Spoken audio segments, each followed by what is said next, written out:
Good afternoon. My name is Sheila Lamb, and I'm with the Virginia SBDC Network. For those of you that are not familiar with our organization, the Virginia Small Business Development Center is a partnership program between the U.S. Small Business Administration, George Mason University, and local host institutions throughout Virginia.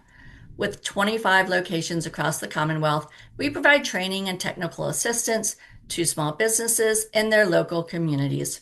Our one-on-one advising services are available at no charge. Today's webinar, Future Proof Your Exit, a Virginia SBDC and Virginia Main Street workshop, is presented by the Virginia SBDC Network in collaboration with the Virginia Main Street program. We are recording today's presentation and will be posted on our website, virginiasbdc.org. Due to the expected large number of participants, everyone's microphone is muted and the chat feature is turned off. But if you have questions during the presentation, you can type those into the Q&A box and we will address them at the end of the session. We have also enabled the live transcript function, which you can show or hide via your own meeting controls.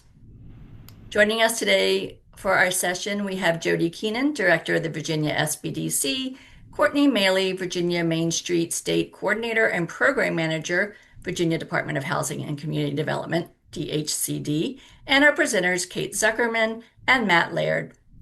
Kate Zuckerman is a business advisor with the Central Virginia Small Business Development Center, where she works with small business owners across the region with a particular focus on food and beverage, as well as exit strategy. Her advising spans business planning, financial analysis, financing, and sale readiness. Kate owned and operated a beverage business for 11 years before exiting in 2020 and has since run Conscious Consultants, a business consulting firm. In 2026, she added an independent brokerage arm. Conscious Consults works with purpose-driven business owners with gross revenues under $2 million. Kate is a member of the International Business Brokers Association, the IBBA. Matt Laird is a VP Business Banker 2. Is that right, Matt? Sure. with, Yep. okay, with Atlantic Union Bank. Matt works with business owners to reach their strategic goals through lending, deposit, cash management, and strategic planning. In addition to traditional bank lending, he focuses on business acquisition, sale lending, providing SBA and conventional lending to facilitate transfers of ownership. And through his banking career, Matt has worked every position in a bank branch to include managing several branches and maintains multiple volunteer roles to serve the communities in which he does business. Currently, Matt serves as treasurer of the Kiwanis Club of Charlottesville, president of the Kiwanis Foundation of Charlottesville, golf committee member of Ronald McDonald House of Charlottesville, and a life skills teacher at the Valley Mission in Stanton. And now to kick us off, I'll pass the mic to Courtney Maley. Hello. So my name is Courtney Maley. I am the Virginia Main Street Program Manager, which is housed in the Department of Housing and Community Development. And if you could advance to my slides, we have a couple of pretty pictures, but I just wanted to emphasize that Virginia Main Street cares very much about small business. I think many people think Virginia Main Street is really just focused on buildings and streets and streetscaping, and vibrancy actually comes from those small independent retailers and restaurants that call Main Street, Virginia home. And one trend that we're starting to spot, if you could advance to the next slide, is that small businesses that are often considered institutions in their downtown are starting to come of age. They are getting ready to retire, and those baby boomers primarily, not exclusively, but primarily, are looking to put up their feet and go to the beach. And so who's going to take care of that asset that the community has come to rely on? Maybe their children are not interested in stewarding this business for the next generation, or maybe they don't have children. And there are lots of young people who are interested in entrepreneurship now. So Virginia Main Street is trying to connect business buyers and business sellers, and that's where the SBDC network comes into play because the SBDC network is a phenomenal resource for both buyers and sellers. And we would like to see these multi-generational, very high impact identity drivers for our districts. We want to see them last for 2 or 3 generations more. And I'm just really grateful that Kate and Matt and Jody and Sheila would take this topic on and prepare some solid information for primarily sellers, but also for buyers. So thank you so much for putting this together today. Yeah, thanks, Courtney. Thanks for kicking us off there and for Mhm. kind of grounding us in, why this work is really important. All of you here today, or many of you here today, have built something that's been very valuable, not only for you, but for your communities. So ensuring that that's something that can transfer forward is part of the really important work that SBDC wants to support you in doing. So a few things talking about what we'll learn today. We hope that when you leave this afternoon, you'll have a better sense of whether your business in its current form is actually sellable. And if it's not, don't worry, there's steps you can take to get there that we'll go over.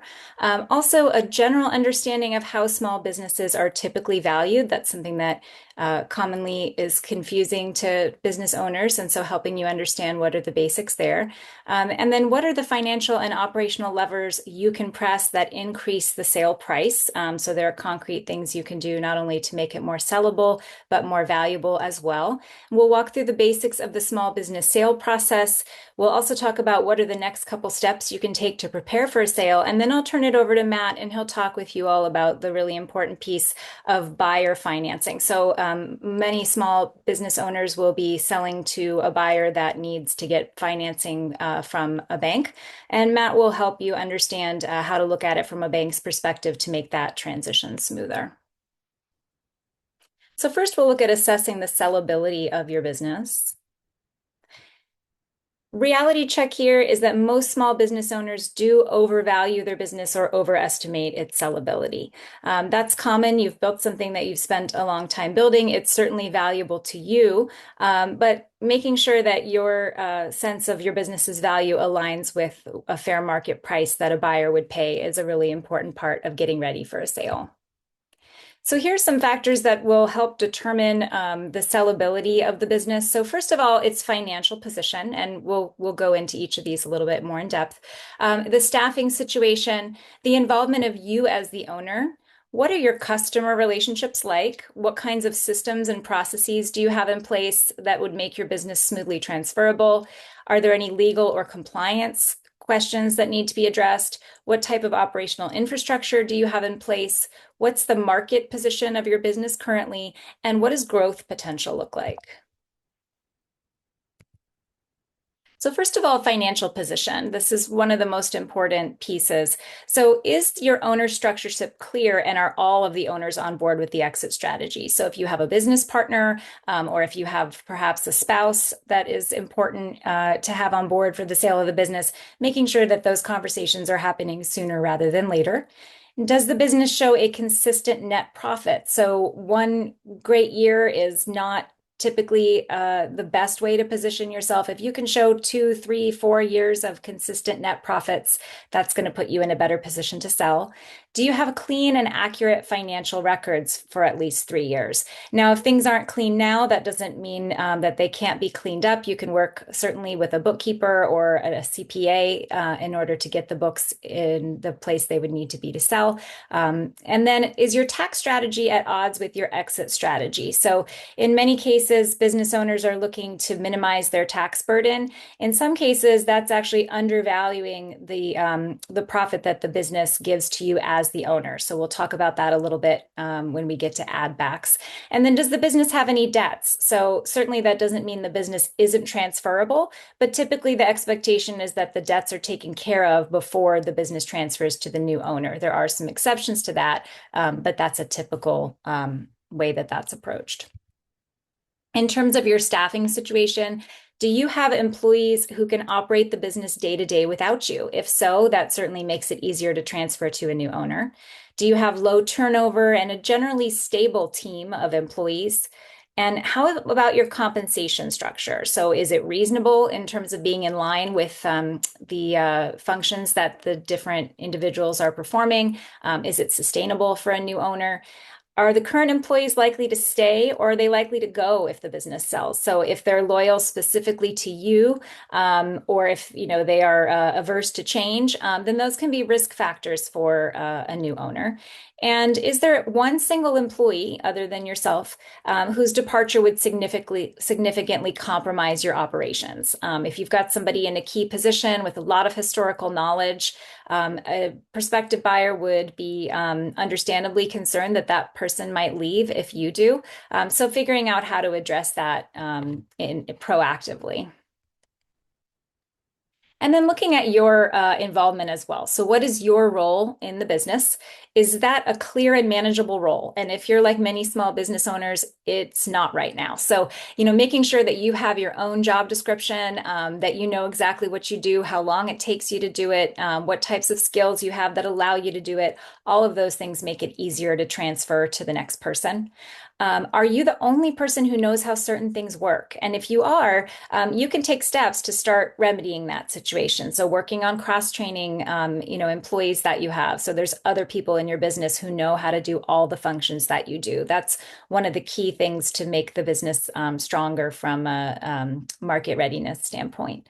Are there systems and processes that exist independent of your knowledge? So, have you written down all of the key procedures for, how you, for example, make your product, or what your customer service standards are? If you have training materials for new employees, those can also be really useful in training a new owner. So, thinking about, what are the key systems and processes that you have, and can you put those down in writing? And then how about your key relationships? So, the vendors that you use for your important supplies, your most important accounts and customers, other partners, businesses that you may collaborate with in the area.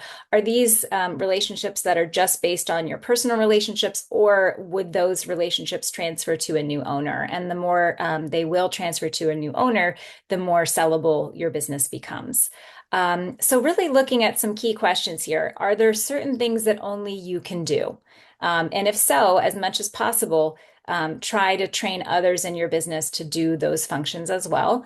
And then how well would your business run for 2 weeks without you? So is the idea of a 2 week vacation something that just seems, unattainable? Or do you feel like, I could step away for 2 weeks and, be largely out of the loop and my business would go ahead and continue to operate? So if those two bullet points aren't something that, you have yet attained in the business, mark those down as goals. You want to be able to have all the business functions done by someone other than yourself. And you'd like to know that you could let the business run for 2 weeks without you. Those are key questions that a prospective buyer is likely to ask. In terms of customer and client relationships, do you have a clear understanding of who your customers are, and also why they're choosing to work with you? So this is part of being able to explain your value proposition to a prospective buyer of your business. What is it that you do really well, that you do better than the competition? Why is it that people are going to continue to do business with your business when you're no longer the owner?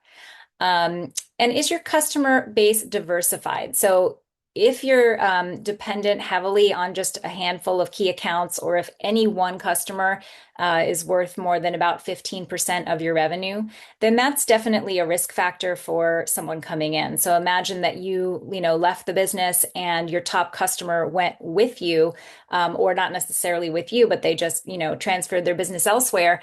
What would that mean for the business? Could it continue to function? And if the answer to that is no, really working to diversify your customer base before you are looking to put the business on the market. How about customer retention? So are customers generally satisfied? Do they remain with you, or are there any reasons that they've been going towards the competition? You want to be able to show that your customer retention is strong. If you have contracts in place, this can be a big bonus because a buyer can look at that as guaranteed future income. So taking a look at the contracts that you have, if you have them, and making sure that they're transferable. If for some reason that contract is written in such a way that it's not transferable to a new owner, then that's something that you'd want to be aware of and you'd want to disclose to a potential buyer as well. So reviewing those contracts if you haven't. And then taking a closer look at the systems and processes. We touched on this a moment ago. But for all of your core business functions, do you have written procedures? Again, I like to think of this as, if you were training a new person to do this particular thing, do you have it written down in enough detail that the person could just pick up, the document and go do the function? And if not, getting all those things in place helps you be able to transfer a business more smoothly to a new owner. How about consistent processes for sales, delivery, customer service? One of the things I love about this work of getting sale ready is it also just helps a business run more smoothly, regardless of whether you decide to sell or not, right? So making sure that the way that if a new customer calls, the way that that person is taken through from a sales call to becoming a customer is consistent every time and documented, making sure that your team is trained on how that's done. That helps your customers have a better experience now. And it also makes your business more transferable to someone else. For all of your key roles at a minimum, do you have comprehensive training materials? So if someone needs to produce a product for you, is it written down exactly, how they need to do it? What are the quality standards? What pieces of equipment are used? How are those pieces of equipment operated? And again, getting that down in writing as much as possible. And crucial that you also have any documentation related to safety requirements or regulatory compliance. That's not going to apply to everyone, but for example, our company was a beverage company. We were also certified organic. So we were required to have our certification paperwork for the organic side. We were required to have certain health and safety processes that were always followed every single time. We had to have logs that could be audited at any moment. And reasonably, the buyer wanted to see all of those logs and see that we were doing things correctly. So making sure that if there are any things that apply to you, that you've crossed all of your T's and dotted all of your I's with anything related to safety and regulatory compliance. So similarly, are all of your licenses and permits current? And this will vary by industry. Certainly there's things like a business license, but there's other types of things in specific industries that you'll want to make sure that you're current on everything that you need to be. Are there any pending litigations or unresolved legal issues, whether you're the defendant or the plaintiff? This is something that you'll want to disclose early in the process to a prospective buyer so that they can assess what the risk there may be. Doesn't necessarily mean that the business can't transfer to someone else, but it does mean that there'll be more questions. It could be higher risk for a buyer, and it's important to disclose that upfront. Are all of your contracts in good standing? So, it's not uncommon if you've been in business for a number of years, you've been working with the same customers or the same vendors. Maybe you signed a contract a long time ago, but those contracts are not up to date. When you're starting to think about a sale, it's a great moment to look through all of those contracts and make sure that they are up to date. Similarly, lease agreements, occasionally those actually lapse if you've had a relationship with a landlord for a long time, neither of you notices. So making sure that that is in good standing and also that it's transferable. So leases and the transferability of leases can really hold up a potential business sale. When we sold our business, we actually had to negotiate a bit with our landlord on behalf of the buyer before the buyer was willing to assume the lease. So it's better to let your landlord know sooner than later that you're thinking about an exit. And just make sure that they don't have plans for the building or that there wouldn't be any issues with you being able to transfer your lease to someone else when the time was right. Looking at, and we touched on this a moment ago, but compliance with health and safety regulations. So if you have, of course, a food or beverage, there's specific things, maybe FDA or Virginia Department of Agriculture and Consumer Services, VDACs, right? But for everyone, there's things like OSHA. And so making sure that for any OSHA regulations that you may be subject to, depending on the size of your business, they're different, making sure that you are in full compliance with those things before engaging with the prospective buyer. And again, any industry specific regulations, ensuring your compliance with those. And then intellectual property. So, if you have a logo, have you trademarked it? And if you have a patent, do you have the proper documentation on that? So, if the answer is no, that doesn't necessarily mean that you can't sell the business, but it may mean that the business is a little less valuable than it could be. So, looking into those things sooner than later.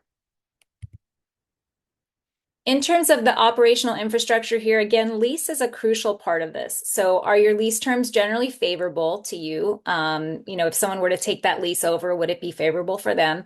And then how much time is remaining on that lease? So, if you have less than maybe 2 or so years left, a buyer's going to take a closer look at that. They're assuming a little bit of a risk there if the landlord isn't willing to let them sign a new lease.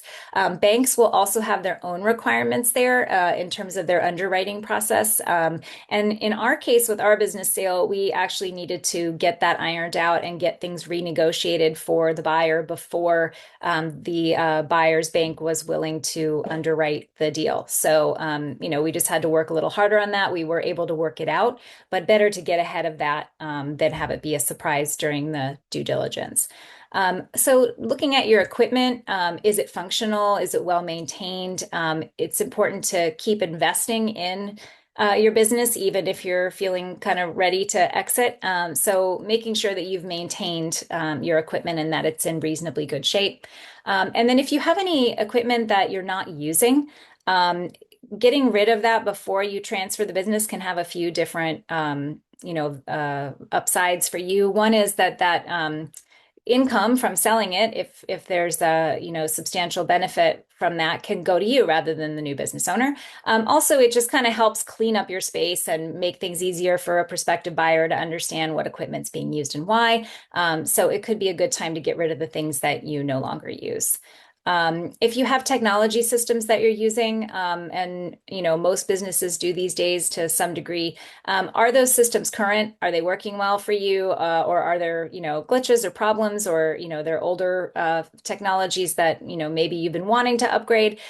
Before the sale would be a great time to go ahead and upgrade those things. That can make your business more valuable if it makes things run more smoothly. And then vendor relationships. So again, if you have any key materials, ingredients, that type of thing, making sure that those are relationships that are transferable. It's also seen as a risk to a prospective buyer if you only have one source for key supplies. And so you could proactively look into backup plans for that and making sure that if a buyer is looking at your business and says, well, that's great, that, but you have this one ingredient that you get from this one place, and I don't know if I can find it anywhere else. If you've already done that work, then again, that can make the business more valuable to the prospective buyer. So then kind of looking at external factors here, your market position. So, do you have an established brand presence in the market? And for some of us, that's just a local presence, that's fine. For others, it's regional. For others, it might be a national presence. But do people know about you in the market that you serve? And what's your reputation like? So having online reviews these days is helpful. That's somewhere that people go. They look at, the Google business reviews, they look at Facebook, so making sure that, the reviews that you have are as positive as possible, and even proactively, asking satisfied customers to make positive reviews for you. That's something that can help when buyers are doing their research on how people see your business. And do you know who your competitors are? So, a sophisticated buyer is going to have the answer to that. They're going to know who the competition is and, what they're doing better than you, what they're not doing as well as you, what the pricing differences are like. So you want to be able to speak to that as well, and know what your unique differentiators are, why people are coming to you, why your business is stronger than the competition. And also, I always recommend being transparent and real with a prospective buyer about things that maybe other businesses are doing a little bit better than yours or a little bit differently than yours, why someone might go to someone else for certain things. Again, the buyer is going to do their due diligence and come up with those answers. So, if your response to that type of question is, oh, nobody else does it, and, I do it the best, and then they find there's three different places that do it, and one is twice as big as your company, then you start to lose trust with that prospective buyer. And it's important to maintain trust as you're negotiating a sale.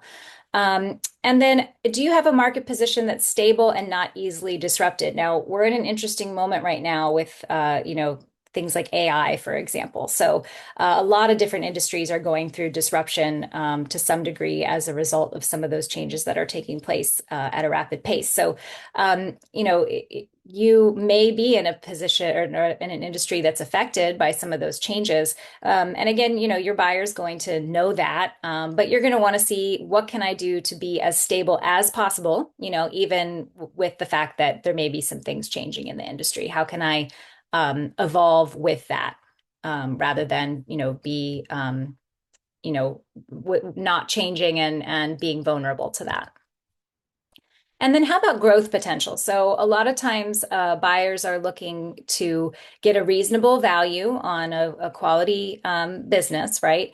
And they're looking to grow that business to some degree so that they can actually get some of the benefits of, growing that business in terms of putting in their own sweat equity and increasing revenues or increasing profitability. So are there ways to do that? You, as the business owner, can probably see that better than most people can. And so making that case clearly to a prospective buyer that you're talking to, hey, here are the things that I would do to grow revenue. I maybe haven't been in growth mode for a couple of years because I'm ready to exit. But if I were in growth mode, I would do X, Y, and Z. Here's how I would become more profitable. Here's how I would, increase my gross revenues. When you can clearly communicate that to the buyer, they can see the growth potential, and that can get them excited about that opportunity. Also, what's the overall market like for your particular product or service? If that's a stable market or a growing market, that's a positive for you. So making sure that you can communicate that clearly to a buyer. And then how about growing without major additional investment? So a common one here is, let's say you have a piece of equipment and you're using it at about 50% capacity. Making sure that the buyer knows, hey, I already invested in this equipment a couple of years ago. You wouldn't need to do any other capital investments in order to increase your production, by 2 times. That would be music to a buyer's ears. So making sure that they have that information if that's the case about your business. How about untapped customers, markets, products, services? So, maybe you have a an art studio and you offer art classes just for adults, but they're always asking you, can you do something for my kids? Can you do an after school program or a summer camp for my kids? That's something you would definitely want to communicate to a prospective buyer as a potential avenue for growth. They can assess whether or not they want to do it. Maybe it's something you haven't been interested in, but showing them that there's this avenue that people are asking for, it's great to give them that information. And how about time and capacity, for you versus a new owner? So, perhaps you've been stretched thin because you have responsibilities outside of the business. Maybe over the past few years, you've only been spending 20 hours a week on your business. Well, making sure that you communicate that to the buyer, because then they'll get a better sense of, well, hey, if they were able to do this with just 20 hours, think about what I could do with, 40 or 45. So it helps them understand, what your time and capacity has been like and how that might compare to what they have to give to growing the business. And then can the business scale without costs increasing at the same rate as revenue? And this is pointing back to questions like the equipment. But it's also pointing to things like, can you get price breaks on key ingredients or supplies if they were ordered at higher numbers? So you can ask some of those questions of your suppliers in advance and have that information ready for your buyers so that they can see that, as they scale, there's going to be economies of scale that they can benefit from. So again, one of my favorite parts of this work is that, the things that make the small business sellable, the things that make it more valuable to a prospective buyer, these are all things that we're touching on that are just healthy business principles. So when you do this work for your business, one of the best case scenarios is you find out, hey, wow, now that I've done all those things, my business runs so smoothly. I think I actually want to keep owning it for another 5 years. I'm not so tired anymore, right? And it's not infrequent that that's exactly what happens when you start to dive in and do this work. And then if you do decide, really I am ready to sell, it runs more smoothly, but it's time for me to do the next thing, then you've created something that's more valuable as a result of going through this process, and you'll be able to capture more of the value of what you've built over the years. So speaking of value, we'll take a look at valuation basics. I will say valuation is definitely a science, and there's a bit of art to it as well. If this is confusing, you're not alone. There's lots of great online resources that can kind of point you towards valuation, and how to do that for your business. But I'm going to walk you through some basics here today. So small business valuation, most businesses that are under 2 million sell for roughly 2 to 3 times what's called SDE, the seller's discretionary earnings. And that basically means all of the benefits that you get as the owner. So it's not just your salary, it's not just the net profit of the business. It is those things, but it's some other important things as well. And it's the total financial benefit that's available to one owner operator. So typically, whoever buys your business is going to be one person. So even if, in your case, maybe you're a husband and wife team, but the new person coming in is going to think about this as, okay, what is the net profit for me as one individual running this business? So the basic calculation here, and we will be sending out these slides at the end, so you'll be able to, to see this again without needing to write it down. But the basic idea here is you look at the net profit of your business before taxes, and then you add back your salary and your benefits. So let's say you get health insurance from the business. You'd add that back on top. Have there been any one-time expenses over the past year or two? Maybe there was a legal settlement you had to pay out. Maybe you had to buy a new piece of equipment for $20,000 last year. Those types of things can get added back in as well to your net profit, because those are not reoccurring expenses, and a new owner is not going to have to pay those expenses. Interest, depreciation, and amortization are also added back in because those are going to change for a new buyer. And then if there are other legitimate owner expenses or discretionary expenses, those things can also be added back in. For example, let's say that you took your team on a team building day, and you guys went and did something, went to meals, went to a ropes course. It was $1,000, okay, for the day for your team. That's something that you can add back in if that's not something that your team expects to happen every single year, but it was a one-time thing. You can add that type of thing back in. So what you're trying to do here with seller's discretionary earnings is look at what the normalized earning power is for one owner operator. So when you adjust for those types of expenses, and occasionally incomes too. So I should mention, if you have an income stream that no longer exists, but last year you did a big project and you got $40,000 from that project, you're not going to expect to get that again next year. You would actually want to subtract that from your SDE, because that's not an ongoing source of revenue. The basic idea here is to get to what would be the normalized earning power for one owner operator in a typical year, and that would be your seller's discretionary earnings. Again, this is complicated, so we're going to look at some common mistakes with this. We'll also walk through a brief example of this, and then we'll send out these slides so that you have the opportunity to go over it again. So common mistakes in valuation, one is counting revenue instead of profit. So just understanding that you might do $1 million in sales, but if the net profit of the business is $100,000, then from a buyer's perspective, it's almost irrelevant that you do $1 million in sales. What they're looking at is, what is the bottom line? How much cash is going through the business?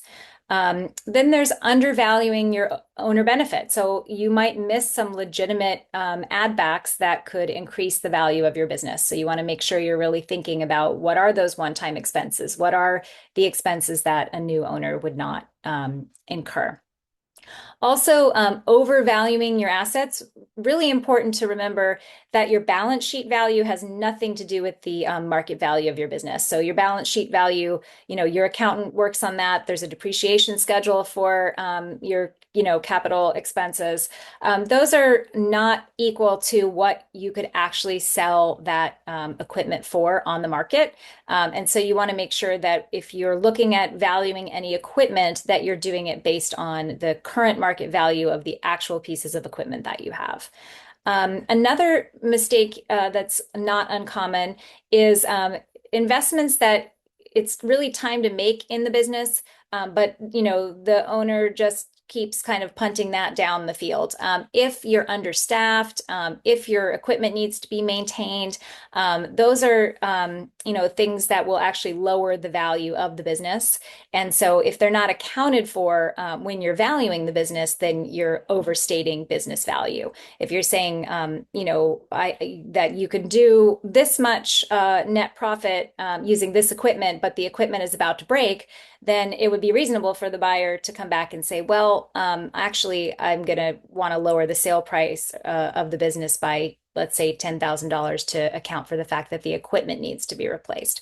So if you kind of get ahead of that and say, hey, you'd want to, as a new buyer, you'd want to get some new equipment, then that's also important to building trust in that transactional relationship. And then we'll talk about multiples. A common mistake is applying a multiple to a transaction without considering the specifics. So there are average multiples of sellers' discretionary earnings that are used in the industries to determine what a common, reasonable asking price range would be. But not all businesses are going to be the average. Some of them are worth substantially more. Some of them are worth less. And so just applying the kind of average multiple without looking at your specific business could end up either over or understating the value. And then, of course, mathematical or accounting errors. So calculating SDE can get a little complex, making sure that you double check all of your work if you're doing this on your own. So again, just to kind of, make this point again, the gross revenue of the business, that top line on your P&L, that is not where you want to go to look for your business value for a Main Street business. You want to look at the bottom line, that net profit, and then think about, okay, what other things can be added to that net profit to show the true value of the owner or of the business to the owner. We'll briefly look at an example of a landscaping business. So let's imagine that this business has $250,000 in gross revenue. Again, hint, not usually relevant, but we'll just put it in there because that's going to be one of the numbers that you're taking a look at. More important is the net profit. So let's say that at the end of the year, your business is showing $45,000 in net profit. Let's imagine that your salary as the business owner is $60,000. Okay, and then we're going to add on top of that benefits, one-time expenses, discretionary expenses, so things like health insurance. Let's imagine that you drive a vehicle that's not actually used for, the landscaping itself, and it's discretionary. You don't have to have that vehicle. You can add the owner vehicle expense back in as a legitimate add back. Depreciation and interest are always added back in. Let's say there was a one-time roof repair of $10,000, but now the roof is in great shape. You add those things on top of your net profit, and that's where you get your seller's discretionary earnings. In this case, it's a pretty simple example, but in this case, your business seller's discretionary earnings would actually be $155,000. So it's much more than that net profit. If you just add the net profit, or if you just add the net profit and the owner's salary together, you're substantially undervaluing the business.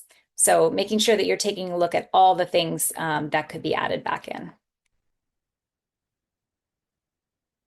So factors that increase the sale price, a big one is not being in a rush. If you get ahead of selling by, best case scenario, 18 to 24 months before you want to sell, that gives you a really nice runway to work on all the optimization things that we talked about earlier, make sure that, the business is in as strong a position as possible. If a buyer can tell that you're really in a rush to get out, that's where you often start getting offers that are far lower than the value of the business. In some cases, that's okay. It's just that is the situation that you're in, and it makes sense to move forward anyway. But if you do have an opportunity to do some of the work to optimize things well in advance, typically you can capture more value from the sale. Also, factors that increase the sale price, if revenue is growing year over year, that is a great position to be in. Strong systems and documented processes, as we talk about, those have a real value that buyers are willing to pay for. A diversified customer base, the business running without you day to day, clean financials that are easy to verify, recurring revenue or contracts can be very helpful. Strong market position, being able to demonstrate that your customer relationships are transferable and visible opportunities for growth. Those are all things that can increase the sale price. So let's imagine that in a landscaping business, an average a multiple of the SDE would be 2. It's actually, I think, 2.2, but we'll just make it easier math here for me. So if you have $155,000 in seller's discretionary earnings in that business, you times that by 2 and you get to $310,000. That might be kind of, okay, that's the ballpark of the sale price. But where does it stack up relative to other similar businesses? If you're not in a rush, if your revenue's growing, if you've got clean financials, if you've got a strong market position and you've got contracts reoccurring with your customers, all of those things put you in a better than average position, which means that you can command a higher than average sale price than just your straight multiple. And then factors that decrease the sale price. If your revenue is on the decline, it doesn't mean that the business isn't sellable, but it can be harder to sell, and it can also decrease the sale price. It's hard to justify a sale price based on last year's discretionary earnings if this year is looking like it's going to be significantly less. Also, if the business can't run without you, if you do very critical things and no one else knows how to do them, that can certainly decrease the sale price. If you have revenue concentrated in just a handful of accounts, or if any of your customers are worth more than 15% of your revenue, that could decrease the sale price relative to a typical multiple in your industry. If there's poor or missing financial records, if you have high customer turnover, if there's equipment that's aging, as I mentioned, or any deferred maintenance, that also can be a common reason that a buyer would want to lower a sale price. If your lease situation is tenuous, if your industry overall is in decline, or if your specific business is facing threats from competitors, any legal or compliance issues could cause, lowered sale price, and, certainly being urgent to sell. So really thinking about, from the buyer's perspective, what looks risky, and anything that looks risky can legitimately decrease value, right? Whereas things that look like, oh, there's going to be an upside, this is trending in the right direction, those are legitimate reasons to say, yeah, I think actually, we can ask more for this business than what would be typical.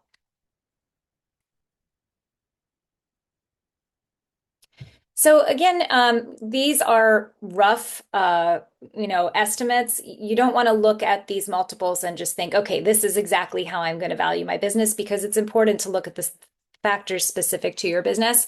But many small owner-operated businesses across all industries sell for around 1.5 to 3 times their sellers' discretionary earnings. Stronger businesses or certain industries can command 3 times or more, but when you see things like, tech companies selling for, 10 times earnings, 20 times earnings, these type of things, that's not really how Main Street business sales happen. So just making sure that your expectations are calibrated to, what fair market value is for the industry that you're in. There's some illustrative ranges right here you could take a look at. For example, restaurants often sell for 1.5 to 2.5 times the seller's discretionary earnings. Whereas e-commerce is a highly variable one that often starts around 2 and can go to 3.5 or more. So again, consider these starting points, not formulas, to give you a ballpark, and then you would want to look deeper at your specific business to assess what's going to be most appropriate for you. Just a note here on equipment and inventory, because there can be some confusion around how it gets handled in a business sale.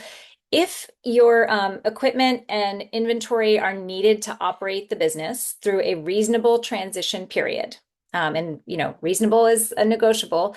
But if that's the case, they are generally included in the sale price. Now, that's not the case if you have really fancy equipment. You got the top of the line, stuff for your landscaping business. It's worth way more than the equipment you would actually need in order to carry out the functions of the business.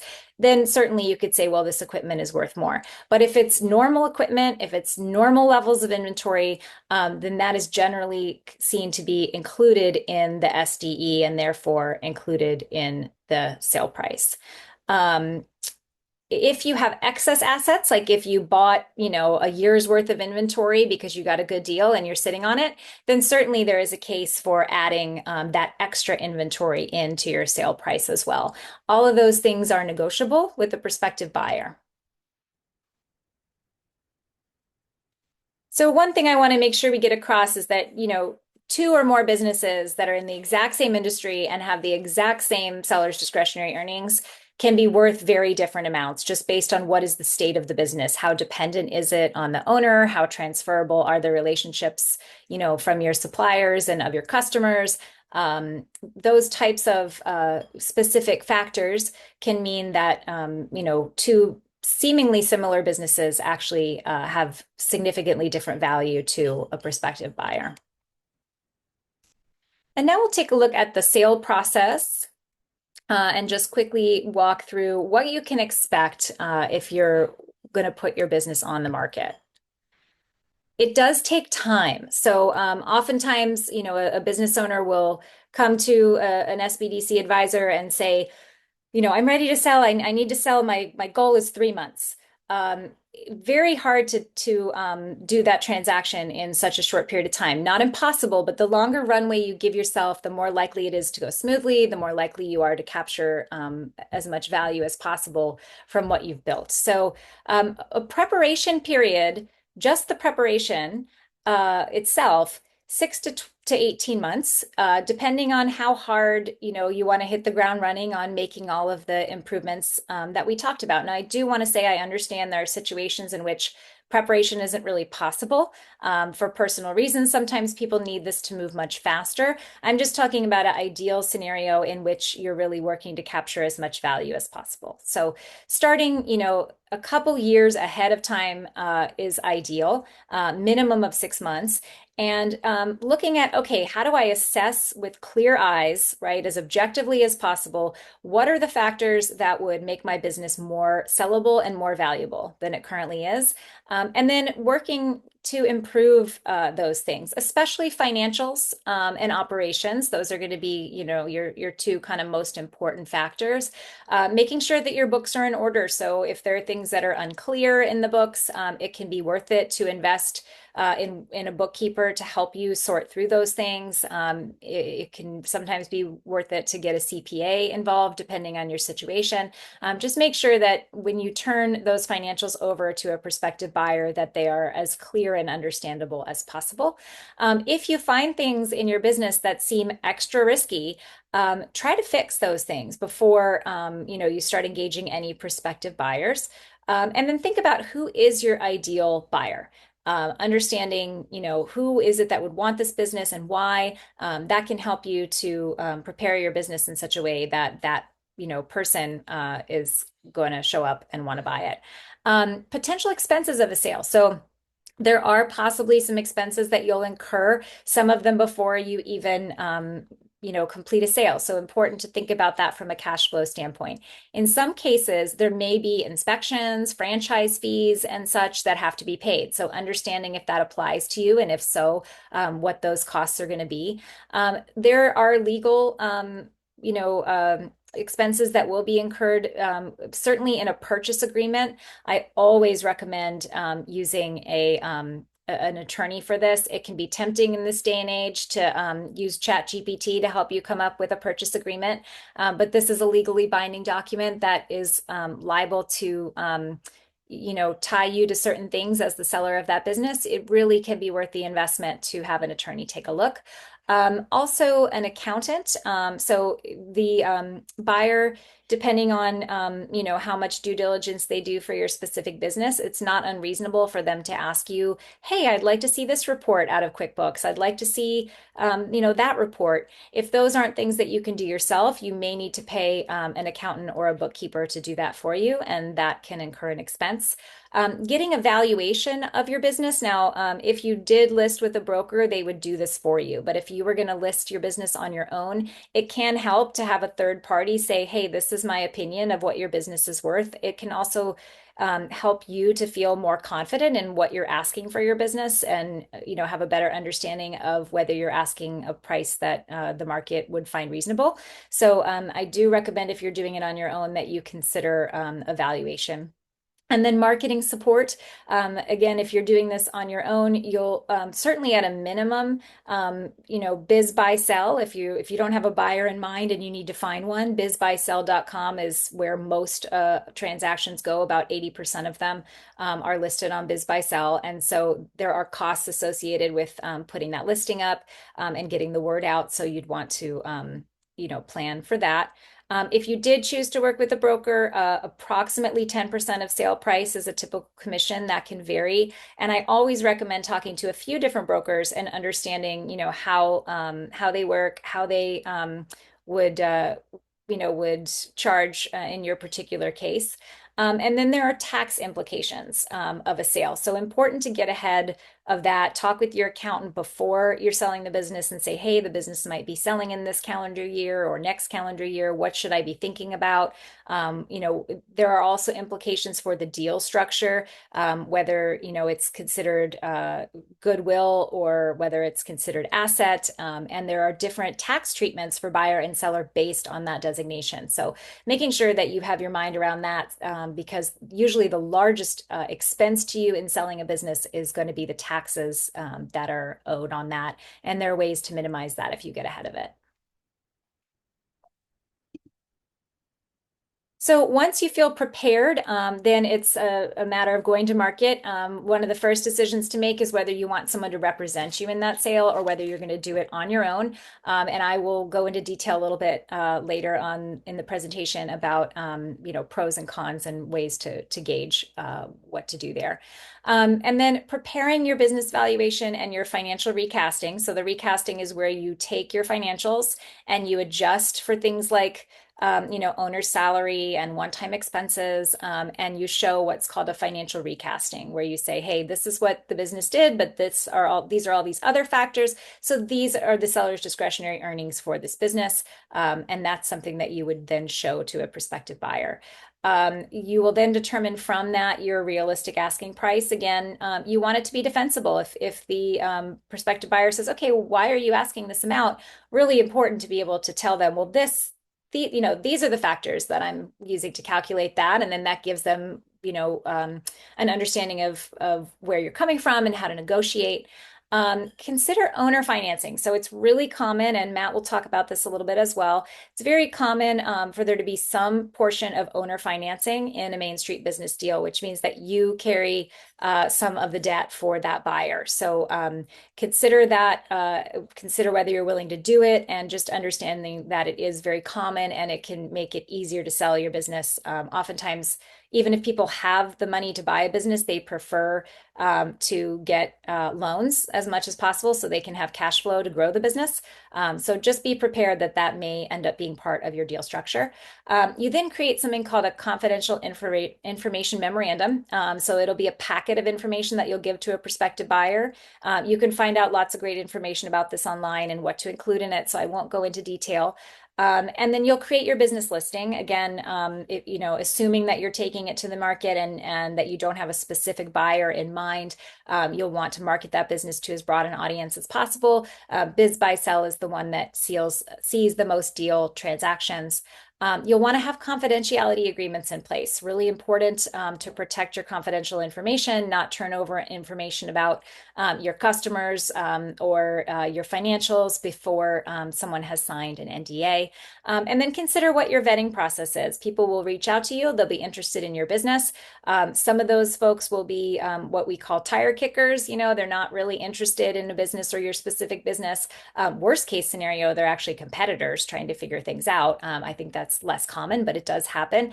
So just consider, how are you going to vet potential buyers? What are you looking for? Just because someone is interested in your business does not mean that you're interested in them as a buyer. So it's okay to ask them questions and make sure that their values are aligned with yours before moving forward.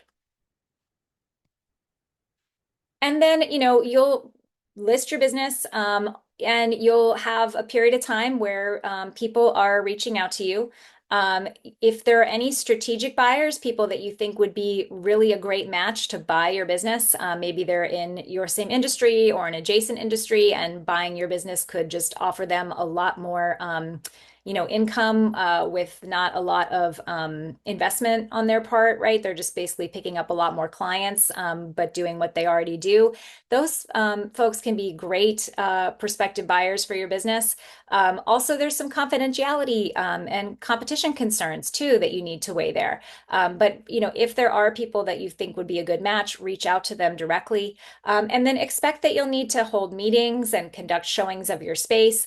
Oftentimes, business owners don't let their employee team know right away that they're looking to sell. The sale process can take a long time, and it can help. It can make people feel unstable when, really it could take a year or two before things change. So in that case, if you're conducting showings, doing it outside of business hours, and then being as responsive as possible to the questions that are going to come in from these prospective buyers. They'll ask you for different financial reports. They'll ask you, for your opinion on their growth plans, for example. How feasible are they? Being as available as possible, while also protecting certain confidential information before you're really getting to a serious point. So um, if somebody's wanting to know, give me a list of all of your customers and their contact information, it's perfectly reasonable to say, not until we have a letter of intent in place, right? So then the next step is to get a letter of intent. And sometimes you have an opportunity to look at a few different offers. You have opportunity to look at a couple different terms and deal structures. Sometimes it's really just one offer that you're working towards. But what you're really looking for, to kind of lock things in as serious with a potential buyer is something called a letter of intent. And it takes a couple weeks typically to negotiate this. So once you hone in on, like, yes, this is the person that I think wants to, will be the right match to take over my business, then you would negotiate the letter of intent. You can have this drawn up by an attorney, but you don't necessarily need to. This is one where certainly talking with your SBDC advisor is a good step as well, to just ask them, like, hey, is this something that I should get an attorney to weigh in on? My bias tends to be, it's worth it in many cases when you're signing something. It's usually non-binding on the buyer's part. They can pull out for any reason, but it does show a commitment on their part to go through with the transaction. Sometimes it involves a good faith deposit. You're being asked to take your business off the market for a period of time and to work usually exclusively with that potential buyer and not market it to anyone else. So it's reasonable to say, hey, I'm going to take this off the market. I want you to put 1% down to show me that you're really serious, right? Something along those lines. And then key terms in that letter of intent, it should include the price they intend to buy it at, what the deal structure will look like. Matt will touch on that. The timeline, how long is that letter of intent valid for? And are there any contingencies in place? So those are the key things that you want to be looking for there. And then after that's signed, you go into due diligence.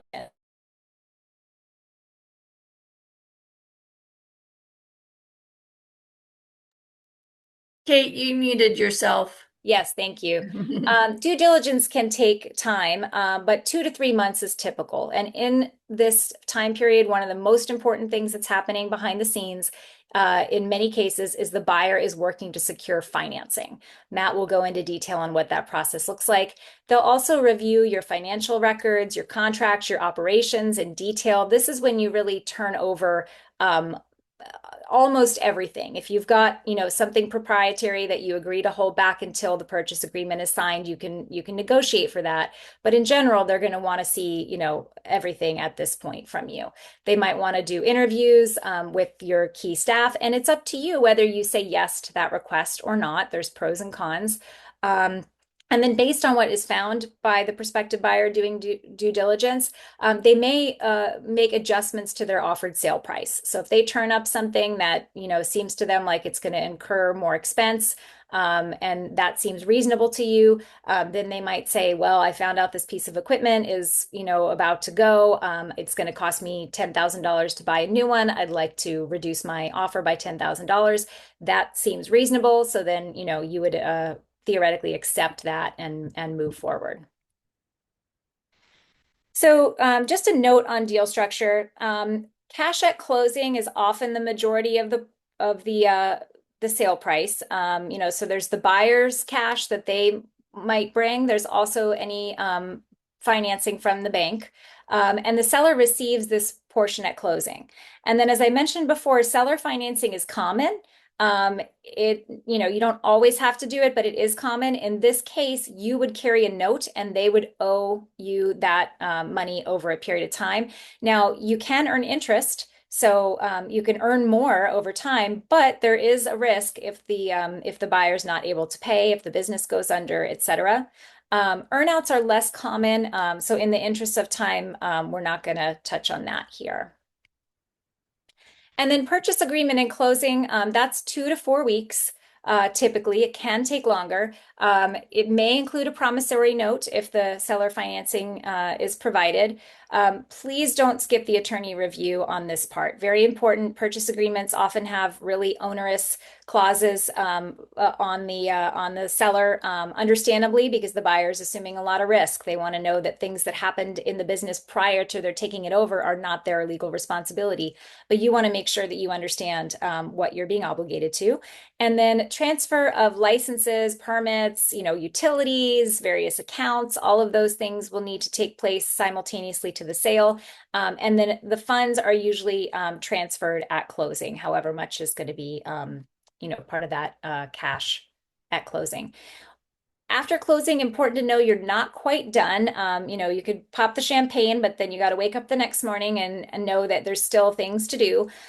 So paying the transaction expenses, attorney, an accountant, potentially a broker, you want to be planning ahead for taxes, as I mentioned. Oftentimes there's a transition and training period.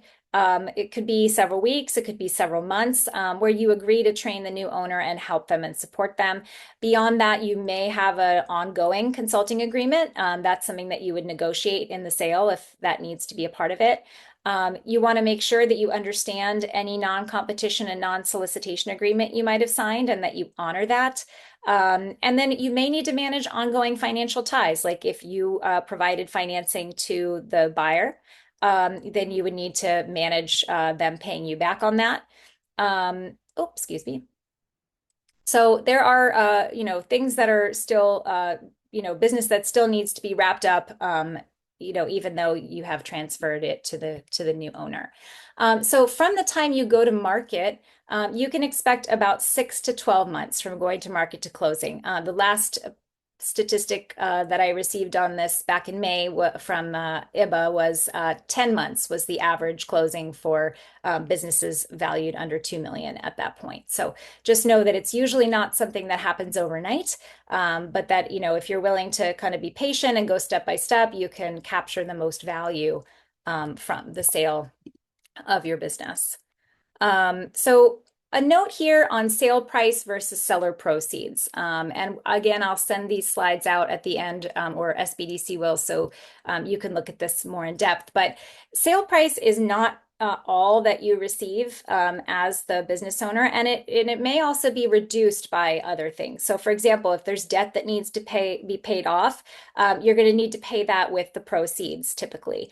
If there are accounts receivable that are based on when you own the business, those might be due to you after closing. That depends on your deal terms. If you have cash in the bank, that may be something that you walk with. Commonly, buyers do allow sellers to take the cash that was in the business, provided that there's enough working capital for them to continue to run the business smoothly. So all of these things are things that get negotiated in the purchase agreement, but just understand that the sale price is not kind of the final word on the amount of cash that comes to you as the seller. Again, out of those proceeds, you want to think about your transaction costs, and you also want to think about your taxes, especially the taxes, making sure that you're planning ahead with your CPA, even before you're signing that purchase agreement. Very important to understand the tax implications. So the next steps that you can take, and then we'll hand it over to Matt. So one primary question people have is, when should I use a business broker? From my own experience, my husband and I, we attempted to DIY it for a couple of years. We weren't in a huge hurry. We, felt well connected in our industry, and we were just sort of the DIY sort. So I completely understand if, that is sort of how you want to approach it.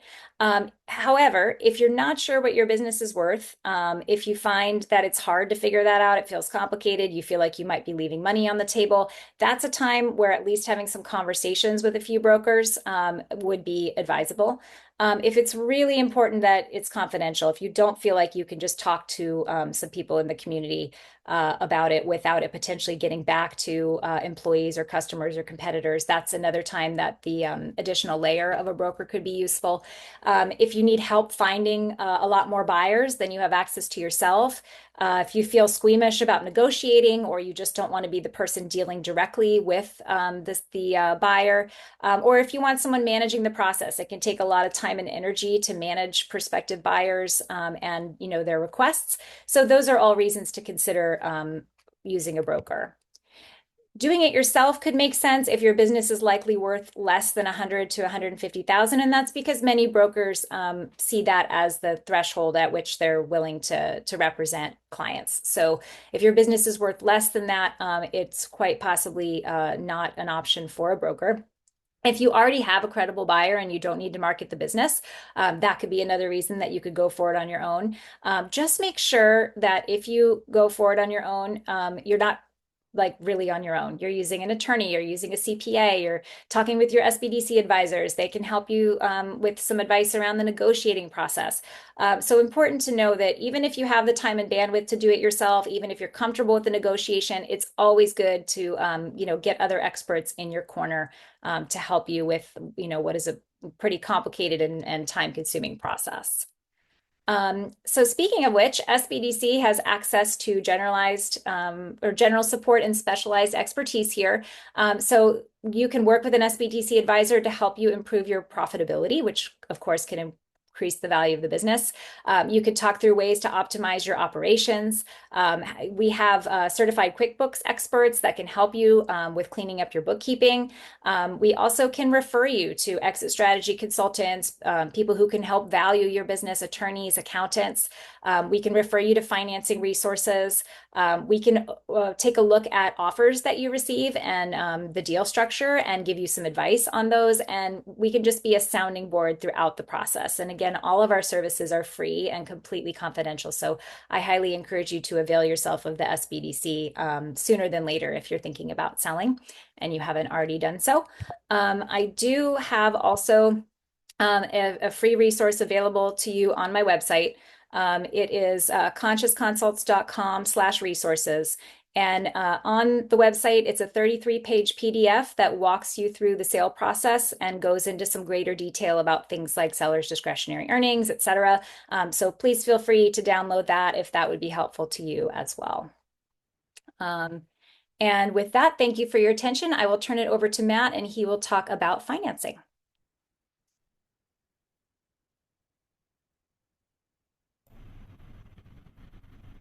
All right. Well, thank you, Kate. Let me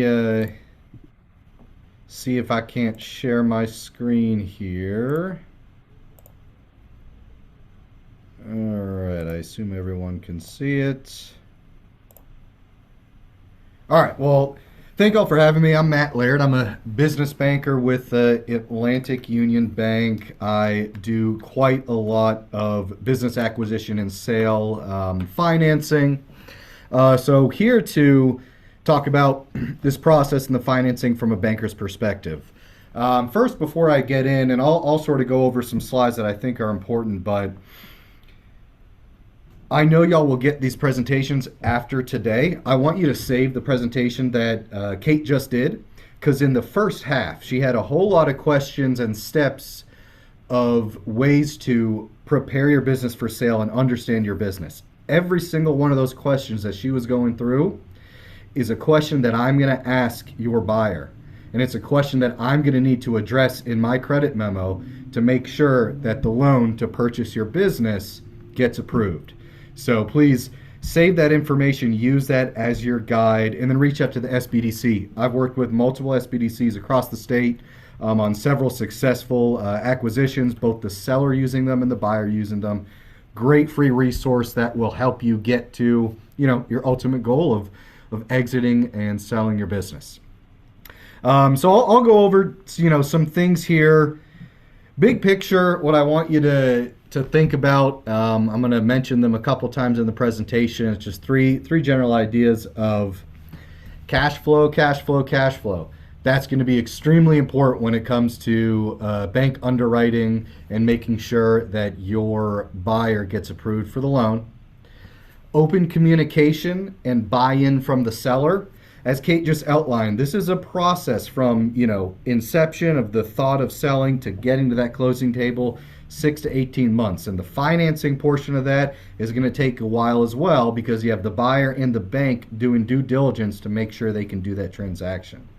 And during that, all those questions are going to be flowing around from the bank to the buyer to you. Then the answer goes back from you to the buyer to the bank.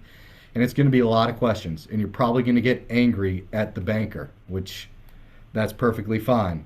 But those questions are asked in an effort to get us all to the closing table. So seller buy-in, open communication, very important. Then the third big picture thing, don't take your foot off the gas pedal as you're getting ready to sell. Keep pushing until you get to that closing date, because that's going to allow you for a higher sales price, and it's also going to lend itself to more success in the overall transaction. All right, so I'll jump in. Preparing for your exit and sale from a banker's perspective. One thing here, don't expect and don't try to accomplish a Shark Tank transaction. I watch Shark Tank and it's very interesting and fun, but they can get pretty convoluted and complicated with the way they do buyouts there. Really, to make sure you're set up for success when your buyer is using financing, SBA financing, try to keep it as simple as possible, using the tools that are available to you, which include things like owner financing, the seller note, things like that Kate mentioned and I will go into. She did mention in one of the slides earnouts. While those are allowed, those make it a little more complicated. And like I just pointed out, that line of communication from you to your buyer to your banker, well, there's a whole nother stakeholder behind the banker, which is the underwriter. So as simple as you can keep the message across all those stakeholders to the ultimate decision maker of the underwriter, the easier you're going to make sure it is to get that approval for the loan to make sure that business sells. All right. Why do you even care about the buyer's loan? Well, think about who your buyer is. Your buyer's probably not going to be private equity. They usually don't get out of bed for anything under $10 to $20 million. Your buyer probably isn't going to be someone with, $1 million in their bank account that they're willing to write a check. More than likely, as a small business owner, your buyer is going to be someone who might own a competing business or an entrepreneur who wants to buy your business, and they're going to need financing. So you're going to need to understand what that loan looks like. To get a great idea of what that loan looks like right now is to simply contact your current banker. Ask them if they do SBA lending, or even Google, SBA lenders in my area. Because what that banker can do, it's something I do for a lot of my clients and other folks. I will collect your package as if I have a buyer approaching me for a loan application, and I will review it, and I'll tell you, hey, you need to clean this up. Hey, I'm looking at this trend. This is something you need to think about. Basically, your banker can underwrite the loan request before the loan request ever exists. They can also, some banks do something that's called a LOI, a letter of interest, or a pre-qual, where they can underwrite your business and write a letter stating, hey, we're Atlantic Union Bank, we've reviewed ABC company, and we think it might be SBA compliant, and we'd be very interested in fully underwriting the loan with a buyer. If you have a bank pre-qualification or a bank LOI, then going out to market is going to make it a whole lot easier, because your buyer is going to say, hey, this already might work for bank financing, so let me take a closer look at this business that's for sale. So I'm going to get into it later, but like I said, the big three things, the first one to think about from a banker's perspective is cash flow. We look at cash flow of the business. That is what tells us whether or not our loan is going to be repaid. So as you're preparing, think about the cash flow that your company is generating, the patterns, the history, how you can improve that, how you can make that look better for the ultimate sale. Another thing I want to touch on as well, when you're talking about the seller discretionary earning calculation, quite often you add back owner compensation. When a transaction like this gets to a bank, we often don't add back that owner compensation. It depends on that first thing on the slide. Who is your buyer? From a bank perspective, we're going to say, all right, great, the business generates this cash flow, but our buyer needs to not only satisfy the debt and operations for this business from the cash flow, but our buyers are going to own a house, going to have a family, they're going to have bills, so we need to make sure that the business can support some kind of living to our buyer as well, to support their personal life. So when you're thinking about owner compensation, look at it both ways. Keep it in your calculation and add it back, knowing that the bank is probably going to look at it from the perspective of, hey, this business should be throwing off a little bit of cash to support the new owner in their personal life. All right. So your buyer goes to a bank. The banker is going to ask a whole lot of questions. Like I said at the top, a big thing is a lot of questions and a lot of communications across multiple stakeholders. So being open to those questions is very important. First question the banker is going to ask is, does the business generate enough cash flow to make the loan work? This as well is something we see quite often between a selling price of value and a bankable price. What I mean by a bankable price is we are constrained by the loans with which we can give to borrowers. Your buyer is constrained by loan terms. So, you can value the company and the company can be valued at a certain dollar, but the cash flow has to support that purchase price over what is normally only a 10-year period when it comes to business acquisition lending. So keep that in mind as you're going through the process and they come back with a potentially lower offer and they've talked to their bank, or you've gone to your banker and asked them to do that underwriting and that LOI for you. The banker might come back and say, hey, technically the value is here, but the bankable price is only here because we're constrained by the cash flow has to service the debt over that 10-year period. Second big thing the banker is going to ask is what's called direct related experience. Who's the buyer? Let's say you've done everything. You've built your business. You've made it extremely successful. You've done all those steps that Kate outlined in preparing your business for sale and tightening up the edges, crossing the T's, dotting the I's. Well, as a bank, a very successful business is only as good as the person who I'm going to lend the money to and who's going to run it. Because even if you set up all those systems, if you have a buyer who's not ready to run the business, then it's set up for failure, frankly, and the bank probably isn't going to have much appetite for that loan. So again, understanding who your buyer is very important. Quite often I see folks selling it to a key employee or someone who's known them for a while and has been involved in the business. That helps, but just anybody who's run a business and knows your business will be helpful. Third major question Kate went over, is the business success transferable? Owner involvement. customer relationships. When you as the seller, when you leave, does all the knowledge and success leave with you? If that answer is a yes, then no loan's going to be originated. But if you've done the steps that Kate outlined in preparing those systems and procedures, then the bank is going to say, oh yeah, the business success is transferable, let's do this loan. What makes a business bankable in terms of these kinds of transactions? I'll just touch on three things. One, accurate financial statements and tax returns. When I'm looking at these kinds of transactions, I care about the story of the business, what you've done, tell me your knowledge of it. But when I'm doing my cash flow analysis and can this business make its payments, I care about what's seen on those financial statements and what you show to Uncle Sam in your tax returns. If it's not on either one of those two things, then it doesn't exist. Like Kate said, sometimes folks do tax strategies that show earning or expenses in a different manner than they might truly be. And I'll see that. I'll say, hey, the business is only showing this much in revenue or profit. And then the seller or the business owner will say, yeah, that's what we have in our taxes, but really, this is what we make. Unfortunately, that's not going to work for a business acquisition loan. We're going to care what's on your tax returns, what you show to Uncle Sam. Consistent earnings and documented cash flow. Very important. Banks, we look at patterns. Kate talked about in how this affects business valuation. It also affects my cash flow analysis and the loan approval. If you've had a banner year, let's say you're selling it this year, 2025 was a banner year for you. 20% higher than any year you've had before. So you say, all right, look at how great 2025 was. I'm going to increase the sales price of the business by $400,000.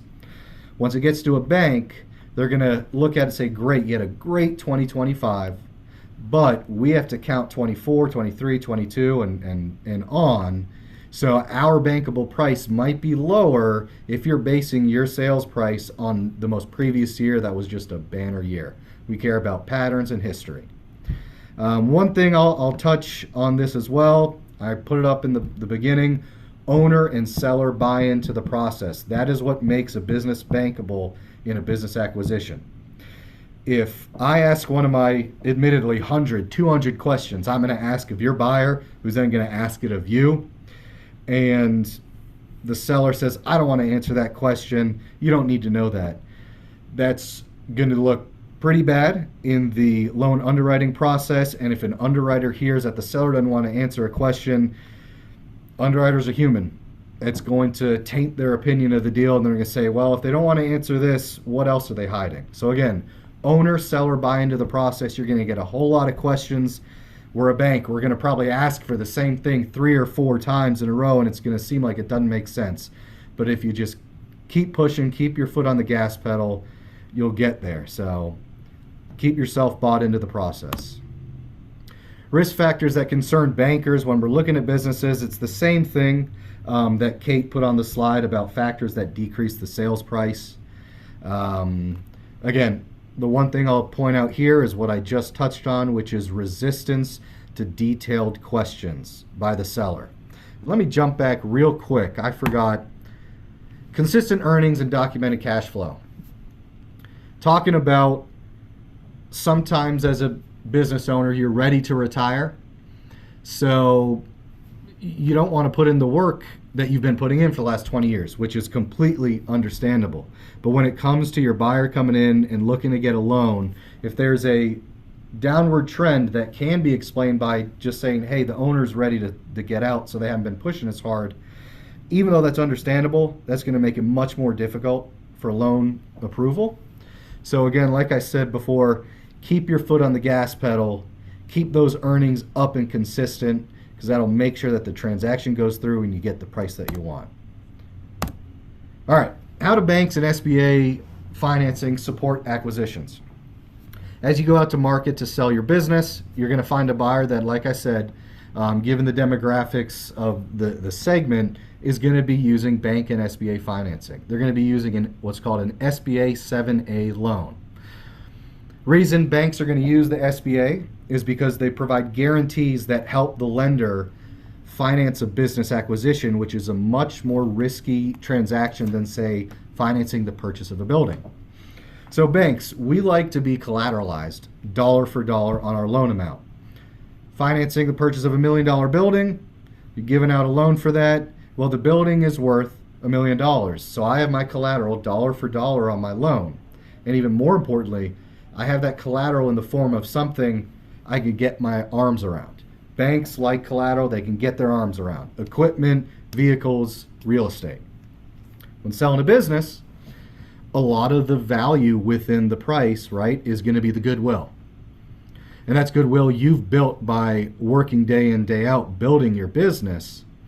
And that's goodwill that creates profit for you and your family. However, from a bank perspective, that's not collateral. So you use the SBA to bring in the federal government to provide an 85% guarantee on the loans we do to let us make up for that lack of collateral, meaning we're financing $600,000 in goodwill. That's not something I can get my arms around.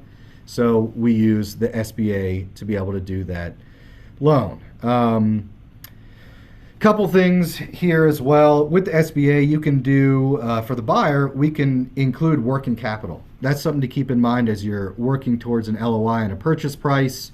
If you're in the kind of business that has accounts receivable and consistent working capital, you can structure it working with your attorney on the purchase agreement that even if there's $300,000 in AR on the balance sheet as of closing date, and you're no longer going to be the owner, well, you can still collect on that AR even though you're no longer going to be the owner. SBA allows us to structure the transaction that way, so you don't have to give that working capital to your buyer. They get it from us as the bank. And again, really what that means is there's ways to structure it, but get in early and often with your banker and your attorney to start dealing with that structure. Last thing here, repayment ability remains the most important factor. Repayment ability is cash flow. Like I said, can the business repay the debt given the terms and constraints that the debt has? All right, run through some details here on SBA financing, what kind of structures you might find. Like I said, your buyer is more than likely going to have a 10-year term. That's the rule, unless you're also selling a piece of real estate. Then, depending on the value, you can go up to a 25-year term. But for the most part, your buyer is going to have to make these payments over 10 years. That goes back to the, hey, we need to understand the cash flow because the buyer needs to pay it over 10 years. There's always a third-party valuation included in SBA business acquisitions. I bring this up because I keep talking about seller buy-in to the process and open communication. The way it's going to work is your buyer's going to bring you an LOI. They're going to bring us all the financials. We're going to do our due diligence. In a perfect world, we get to an approval. During that time, the bank has already asked your buyer, and by connection, you, 100, 150 questions, ask for a bunch of documents. You get the credit approval, and then you have to have a third-party business valuation that's paid for by the bank and the buyer, not you. But that's where probably another 50 questions are going to come up from that third party. So just get ready to keep on answering those questions. But I can guarantee you the more questions they're asking, that means the more likely they are to approve this loan because they're trying to get down to the base of the information so they can make the decision and get this thing done for you. Most buyers, 10% equity injection. They're going to have to put 10% of the purchase price in as a down payment. The rest should come from the bank loan. Part of that equity injection can be used as a seller note. I'll talk about that in a little bit. But here's another thing I want to talk about is the SBA. It's a federally regulated and federally administered loan program. And there are multiple changes to this program all the time. Just last week, they were published significant changes that are upcoming in SBA SOP, which is a 500-page document we have to follow to do these loans. And these are changes that are going to affect some transactions that are in process and some transactions that are going to be happening here the next few months. And some transactions are going to change their nature and their structure. So understanding that this is a fluid process and that you might need to renegotiate and be open to changes is going to set you up for success early on. Couple changes, cash flow guidelines have gotten more stringent, so the company has to have better cash flow now to get approved than it used to in the past. Keep that in mind. Seller transition period. You are able to do a consulting period after the purchase. That's another way that you can continue your earnings from this sale. Meaning, you do the sale, you get the lump sum from the SBA, from the bank financing, and then you sign on as a 1099 independent consultant with the company to help them through the transition. You get paid for that. You can do that for up to 24 months now. And that's a great way to show, you know, investment in the transaction in the business and to get paid continuously after the transaction. Seller notes, I'll touch on these quickly. You can do two kinds of seller notes. One is simply a seller note, owner financing, that goes against the purchase price of the business. This is an important tool that you can use after you talk to your CPA, your financial advisor, and your attorney about your tax preparations for the sale. This can really help mitigate your tax consequences. It can also create an additional income stream over time for you. It can also be used as a negotiating tool and a tool to get your buyer approved if they don't have enough cash in their pocket. You can give up to half of their required down payment in a seller note and satisfy that for them. Big thing to keep in mind here is that has to be on full standby. The buyer cannot make payments to you until the SBA, the bank loan, gets paid off. Last thing there, something to think about when it comes to SBA financing. Value and collateral of equipment is not as important as cash flow. So even if you're giving $600,000 in equipment, so you want to get value for that through the loan, they're going to be looking at the cash flow, simply the ability to repay the debt. SBA can also do partial ownership transitions. This is important if you have a key employee or a family member who wants to buy into the business.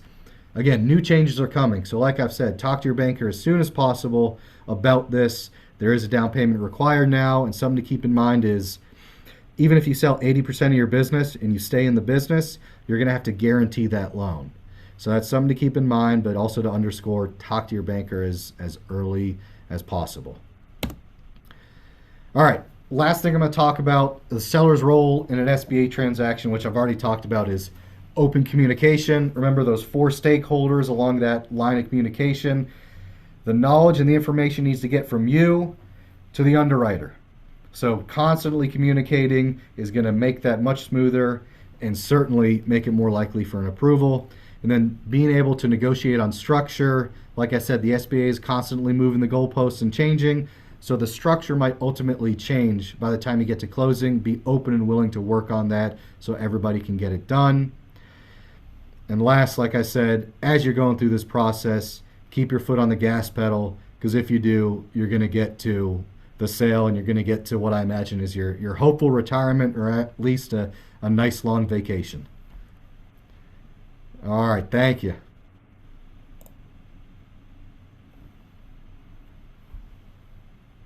Thanks, Matt. So we're just at time right now. Way to wrap it up there quickly. And Kate, thanks for answering some questions that were dropped in the Q&A. So for anyone who can hang with us, Courtney and Matt, if you can stay on for a few minutes, we'll try to get through. We only had a couple questions that didn't get covered. So one question was for Matt.